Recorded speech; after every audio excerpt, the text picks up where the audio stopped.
Mga ka-Republic, isang wake-up call para sa Barangay Ginebra ang talong ipinalasap sa kanila ng guest team na Hong Kong Eastern. Mamaya susubukan ng Gin Kings na makabalik sa win column sa pakikipagsagupa nila sa Terra Firma.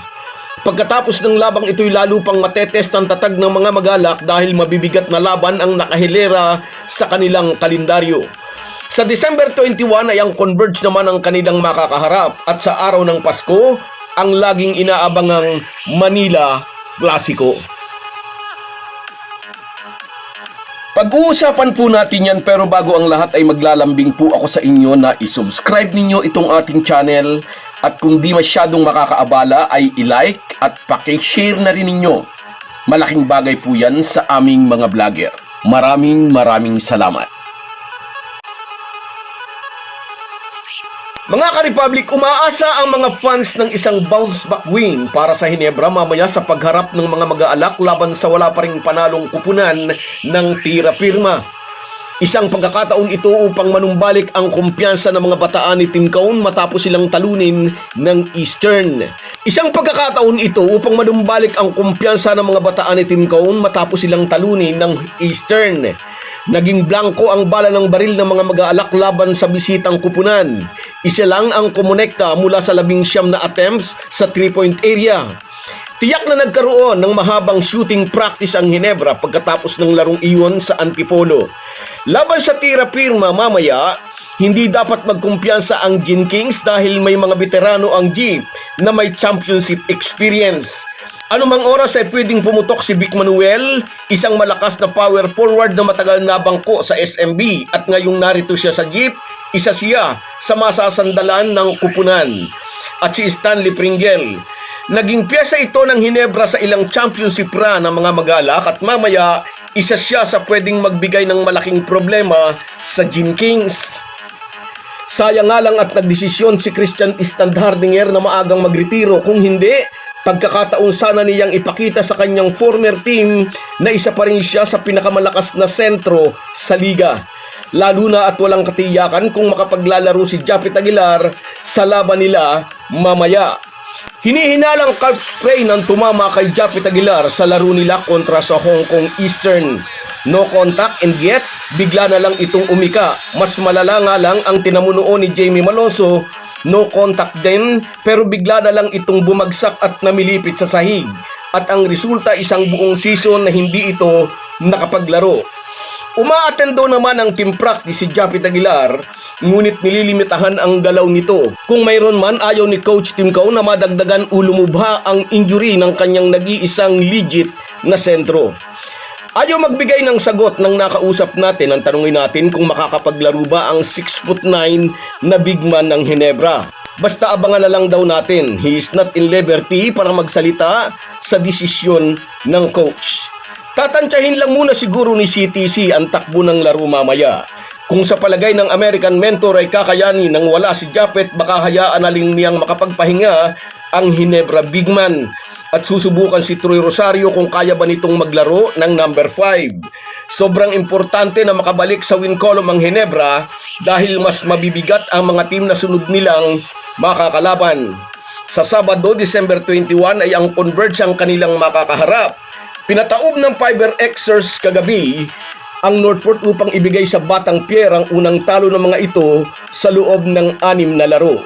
Ito rin ang unang panalo sa PBA ng kanilang prize rookie na si Justin Baltasar, although nag-i-struggle ito sa unang 2 nitong laro. Habang maagay kailangang makaipon ng panalo ang Ginebra dahil magiging mahirap ang mga laban habang lumalalim ang conference. At sa mismong araw ng Pasko, ang laging inaabangang Manila Clasico. Walang duda, isa sa mainit na rivalry sa PBA ang Ginebra versus Magnolia. After ng balasahan sa SMB coaching staff, obviously ay may nararamdamang pressure si Chito Victorero. Hanggat maaari gusto niyang maipanalo ang bawat laro dahil pwede siyang matulad kay George Gallant. Magwawalong taon na rin na tagtuyot sa championship ang Hotshots. At dito naman tayo sa ating kahalong balita. Dalawang madaling panalo ang naitala ng SMB mula nang ibalik sa pwesto si Leo Austria. Marami nagsasabi, maswerte ang bagong balik na coach dahil ang Terra Firma at Blackwater ang agad na kalaban ng Birmen mula nang magpalit ng posisyon sina Leo Austria at George Gallant. Two easy assignments na ang sabi ng isang kolumnista, kaya rin daw ipanalo kahit ang ballboy lang ang nag-coach. Sinasarhanan ni Coach Leo ang kanyang tainga sa mga ganitong pasaring. Nakatuon lang ang kanyang atensyon kung paano masusustain ang nasimula niyang dalawang panalo. Pagkatapos ng isang madaling panalo ng SMB laban sa Terra Firma noong linggo December 15, ay nagpaiwan si Coach Leo upang i-scout ang Eastern na maglalaro kalaban ang Ginebra. Nanalo nga sa labang ito ang bisitang kupunan. Pinanood ni Coach Leo ang laro upang magkaroon ng idea kung paano gagapiin ang Eastern. Ngayong araw din ng Miyerkules, sa harapin ng SMB ang Eastern sa home court ng mga ito sa Hong Kong para naman sa ligang East Asia Super League. Parihong wala pang panalo sa Regional League ang SMB at ang Eastern. At ang matatalo sa dalawang team ay agad na magkakaroon ng pagkakataong makaganti dahil babalik sila sa PBA at muling maghaharap sa December 22. Magiging acid test ito sa abilidad ni Coach Leo Austria at ipakita sa lahat na siya talaga ang karapat-dapat sa posisyong pansamantalang hinawakan ni George Gallant. So guys, yan lang muna. Hanggang sa muli. Kung wala po kayong mga viewers namin ay walang magtatagumpay na vlogger. Kaya salamat po sa inyong panunood. Shoutout sa iyo, Gemma Rivera. Yes, sana nga hindi malubha. Salamat sa suporta, idol. Sa iyo rin, shout out Rose Badilla. Get well soon, Japet. Sabi niya, shout out sa iyo, idol.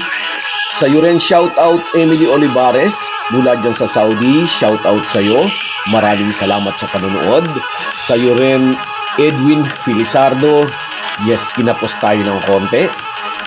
At sa iyo rin, Sara Rivera. Shout out sa iyo, idol. Salamat sa suporta, idol.